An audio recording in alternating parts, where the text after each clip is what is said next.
मुख्यमंत्री जयराम ठाकुर ने सोलन में 34 करोड़ रुपए की लागत की विभिन्न परियोजनाओं के लोकार्पण और शिलान्यास किए।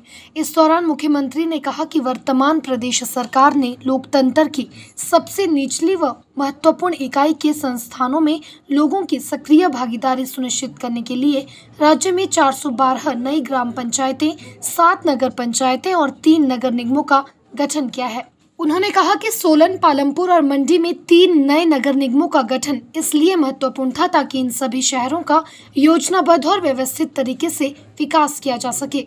राज्य सरकार के इस निर्णय से प्रदेश के इन सभी तीनों शहरों के लोगों की लंबे समय से लंबित मांग को पूरा किया गया है।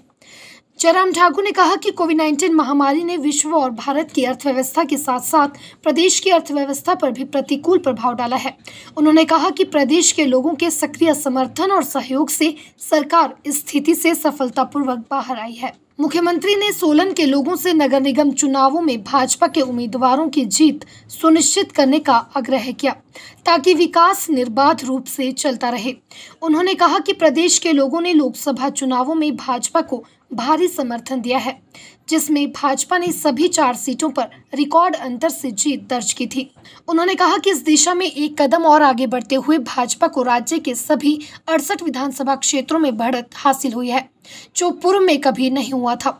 उन्होंने कहा कि भाजपा ने विधानसभा के दोनों उपचुनावों और उसके पश्चात पंचायती राज संस्थाओं और शहरी स्थानीय निकायों के चुनावों में भी जीत दर्ज की है।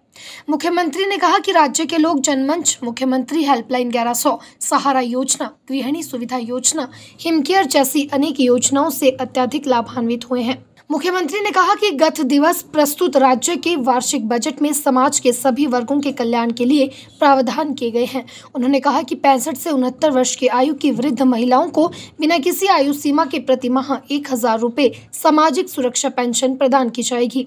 मुख्यमंत्री ने परिवहन नगर सोलन के लिए 2 करोड़ रुपए, सोलन में 3 नई पार्किंग के लिए 2 करोड़ रुपए और नगर निगम सोलन के 17 वार्डों को योजनाबद्ध विकास के लिए 2 करोड़ रुपए की घोषणा की।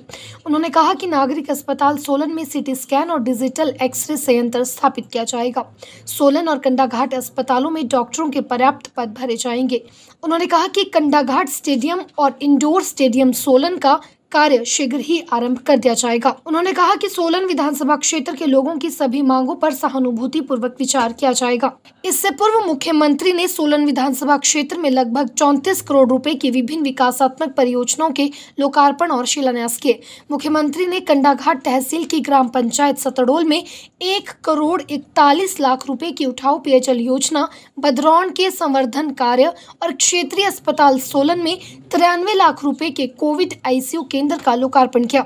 मुख्यमंत्री ने जोगिंद्रा केंद्रीय सहकारी बैंक लिमिटेड के 3 करोड़ 93 लाख रुपए की लागत के मुख्यालय भवन, 15 करोड़ रुपए की लागत से गिरी नदी से सोलन शहर की उठाऊ पेयजल योजना के सुधार एवं स्तरोन्नयन कार्य, 3 करोड़ रुपए की लागत से सोलन विधानसभा क्षेत्र की ग्राम पंचायत धरोट व बसाल तहसील की विभिन्न बस्तियों के लिए उठाऊ पेयजल आपूर्ति योजना और 1 करोड़ 27 लाख रुपए की लागत की सोलन की जल आपूर्ति वितरण के चरण 2 के जीर्णोद्धार कार्य का शिलान्यास किया।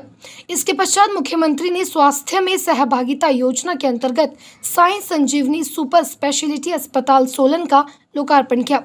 इस दौरान स्वास्थ्य मंत्री डॉक्टर राजीव सहजल ने कहा कि पिछले 20 वर्षों के दौरान क्षेत्र में सोलन शहर विकसित शहर के रूप में उभरा है। उन्होंने कहा कि मुख्यमंत्री जयराम ठाकुर के नेतृत्व में वर्तमान प्रदेश सरकार ने ही सोलन शहर को नगर निगम में स्तरोन्नत करने की लंबे समय से लंबित मांग को पूरा किया है। उन्होंने शहर के लोगों से आगामी नवगठित नगर निगम के चुनावों में सभी भाजपा उम्मीदवारों की जीत सुनिश्चित करने का आग्रह किया। वहीं इस दौरान सांसद और राज्य भाजपा अध्यक्ष सुरेश कश्यप ने कहा कि राज्य के गठन के समय केवल एक नगर निगम शिमला था और कांग्रेस सरकार ने इन 50 वर्षों के दौरान केवल एक नगर निगम धर्मशाला का गठन किया। उन्होंने कहा कि मुख्यमंत्री जयराम ठाकुर ने सोलन, मंडी और पालमपुर में 3 नए नगर निगम गठित किए ताकि राज्य के तेजी से विकसित हो रहे इन शहरों का योजनाबद्ध विकास सुनिश्चित किया जा सके। वहीं इस दौरान राज्य विधानसभा के पूर्व अध्यक्ष डॉक्टर राजू बिंदल ने सोलन शहर के लोगों को उनके प्यार और परोपकार के लिए आभार व्यक्त किया। उन्होंने कहा कि सोलन शहर देश का सबसे तेजी से विकसित हो रहा शहर है। उन्होंने कहा कि शहर का योजनाबद्ध विकास सुनिश्चित करने के लिए यह आवश्यक था कि शहर को निगम का दर्जा मिले। उन्होंने पिछली कांग्रेस सरकार पर सोलन शहर के लोगों के हितों की उपेक्षा करने का आरोप लगाया। उन्होंने सोलन शहर की विकासात्मक मांगों के बारे में मुख्यमंत्री जयराम ठाकुर को विस्तार से बताया।